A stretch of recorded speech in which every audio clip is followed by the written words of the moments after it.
ஏன் நீங்க காலையிலே வந்துட்டு போயிருக்கலாமே? 7 மணி வரைக்கும் வெயிட் பண்ண வச்சீங்க ஜனங்கள. காலையில வந்துட்டு போயிருக்கலாமா? ஏங்க என்ன நினைச்சிட்டு இருக்கீங்க? புரியல. இதெல்லாம் வந்து கொஸ்டின் சிபிஐ ஆபீஸ்ல வரைக்கும் இப்படிதான் கேக்குறாங்க. காலையில எந்திரிச்சோனே உடனே ஓடி வந்து இப்படி இதுதான் காலையில எந்திரிச்சோனே காலை கடன் நடத்த வேணாமா?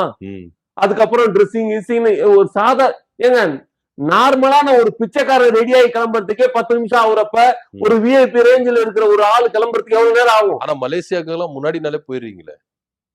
ஷூட்டிங் ஸ்பாட்டுக்கெல்லாம் முன்னாடியே கரெக்டா டைம் போயிருவீங்களா? அப்பெல்லாம் காலை கடன் எல்லாம் பண்ண மாட்டீங்களோ? ஏங்க இதுக்கு டிக்கெட் நம்ம செலவு பண்ணி போகணுங்க. அதுக்கு டிக்கெட் படம் அவன் ப்ரொடியூசர் செலவு பண்ணுவாங்க.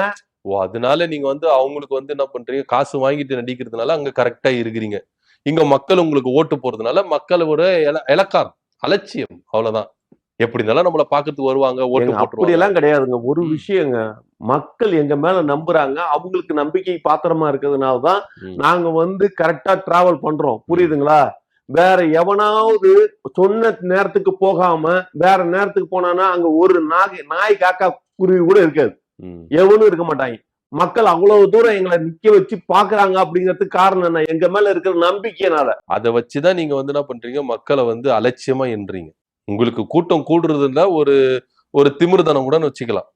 உங்களுக்கு கூட்டம் கூடுறது திமிரா? ஆமா. என்னங்க உங்களுக்கும் கூட்டம் கூடாம நீங்க சொல்றது நம்புறவனை ஏமாத்துறது மாதிரிங்க.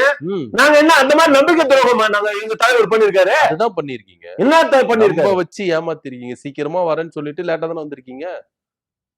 ஏங்க லேட்டா வந்தோம்னா உண்மையிலேயே சொல்ற 1008 காரணங்கள் இருக்கு. சும்மா எல்லாம் கிடையாது. புரியுதுங்களா?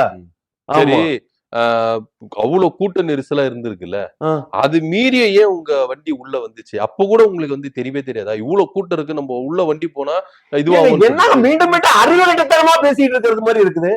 இப்படிதான் கேள்வி கேட்டிருக்காங்க உங்களுக்கு. கொஞ்சம் யோசிக்க மாட்டீங்களா? ஒரு விஷயம், வண்டியில நாங்க இருக்கோம். வண்டிக்குள்ளார எத்தனை பேர் இருக்கோம்? அதிகபட்சமா 6 பேரு. தெரியலையே யார் யார் இருந்தீங்க? ஏங்க 6 பேருங்க. டிரைவர் எல்லாம் சேர்த்து எல்லாம் 6 பேரு வண்டிக்குள்ள நிக்கிறாங்க. யார் 6 பேரு? விஜய், ஜெகதீசன், ஆதவர்ஜுனா டிரைவர். அப்படி பார்த்தோட 4 பேர் தான் இருக்கு. இன்னும் 2 பேர் யாரு? மறைமுகமா யாருன்னா உள்ள உட்கார வச்சிருந்தீங்களா? புரியல. நீங்க என்ன எதிர்பார்க்கறீங்க? த்ரிஷா உள்ள இருந்தாங்கன்னு நீங்க சொல்ல வரீங்க? தெரியலையே, எங்களுக்கு தெரியல உள்ள யாரு இருந்தாங்க. 6 பேர் இருக்காங்கன்னு சொல்லியாச்சு. 6 பேரையும் நாங்க சொல்லிட்டு இருக்கணுமா? ஆமா, சொல்லிதான் ஆகணும். யாரா இருந்தாங்க சொல்லிதான். சிபிஐ கிட்ட சொல்லிதானே சார் ஆகணும் யார் யார் உள்ள இருந்தாங்கன்ட்டு. ஏங்க அது சிபிஐ கிட்ட தலைவர் சொல்லிப்பாரு. புரியுதுங்களா? அதெல்லாம் நான் சொல்ல வேண்டிய அவசியம் இல்ல.